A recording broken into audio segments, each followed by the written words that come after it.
मैं बहुत हैरान हूं इस बात को लेकर कि शाहरुख खान एक प्रख्यात फिल्म एक्टर हैं, देश की जानी मानी हस्ती हैं। क्या उनको इस बात की जानकारी नहीं है कि बांग्लादेश में हिंदुओं के ऊपर अत्याचार हो रहा है? अगर इसकी जानकारी उनके पास नहीं है तब भी अफसोस की बात है, और अगर उनको इस बात की जानकारी है कि बांग्लादेश में हिंदुओं के ऊपर अत्याचार हो रहे हैं और फिर वो वहां के प्लेयर को खरीदते हैं, उससे ज्यादा अफसोसनाक है। मुझे लगता है कि शाहरुख खान को देशवासियों से माफी मांगनी चाहिए और बांग्लादेश में जो हो रहे अत्याचार हिंदुओं के ऊपर उनको उस पर उनके विरोध में खड़ा होना चाहिए, स्टेटमेंट आना चाहिए। जिस तरह से जो उन्होंने किया है, मेरी निगाह में या देश की निगाह में बिल्कुल दुरुस्त नहीं है। क्या यह देशद्रोही है जो यकीनंदन ठाकुर ने कहा, जो संगीत सोम ने कहा, जो शाहरुख खान ने किया है इस दौर में, वो देशद्रोही के दर्जे में आता है? यकीनन आप कोई भी काम ऐसा करते हैं जो ये देश के विरोध में ही इसलिए है कि बांग्लादेश जिसके ऊपर भारत ने हमेशा एहसान किया और उस एहसान का बदला, एहसान फरामोशी वहां बांग्लादेश के हिंदुओं पर अत्याचार किया जा रहा है। अत्याचार पहले भी होता रहा, अब ज्यादा होना शुरू हो गया। तो इन हालात में क्या शाहरुख खान को यह फैसला लेना चाहिए था? क्या वहां की टीम के क्या किसी बांग्लादेशी को प्लेयर अपनी टीम में शामिल करना चाहिए था?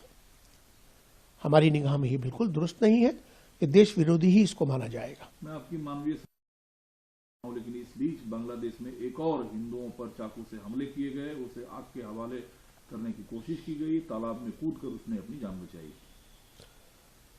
इस तरह के वाकयात पहले भी होते आए हैं बांग्लादेश में, और वो बांग्लादेश जिस पर भारत ने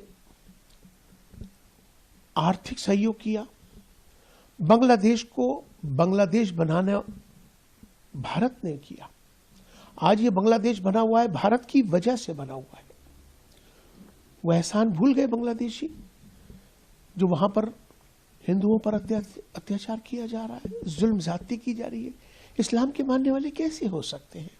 इस्लाम जलाने का नाम नहीं है, इस्लाम मारने का नाम नहीं है, इस्लाम बचाने का नाम है। आज जो वहां पर जुल्म ज्यादती हो रही है हिंदुओं के ऊपर, उसके लिए मैं वहां की जो चीफ इमाम है उनसे भी कहना चाहता हूं कि कौन सा इस्लाम आप पेश कर रहे हैं, ये दुरुस्त नहीं है, और जो वहां पर अत्याचार हो रहा है उसे फौरी बंद होना चाहिए। अपने साफ लफ्जों में, एक मिनट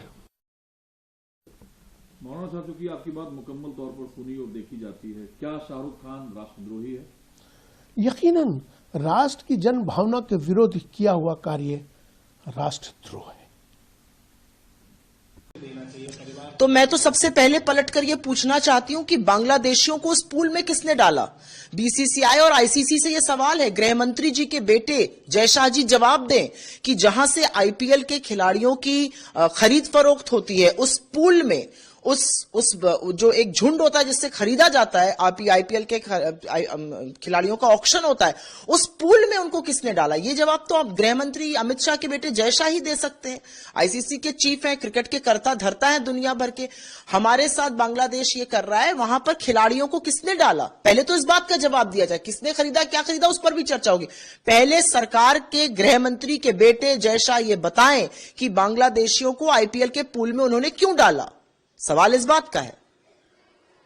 मैम, यकीनंदन ठाकुर के बयान के बाद उनका कोई चरित्र नहीं है, उसका काम देशद्रोही वाला काम है। मेरा तो ये मानना है कि लोगों को देशद्रोह का सर्टिफिकेट इशू करने से पहले भाजपा और भाजपा के जो समर्थक हैं वो इस बात को बताएं कि गृह मंत्री के बेटे अमित शाह जी के बेटे जय शाह जी ने क्रिकेटर्स को उस पूल में क्यों लिया जहां से उनकी नीलामी हो सकती थी, जहां से वो खरीदे जा सकते थे?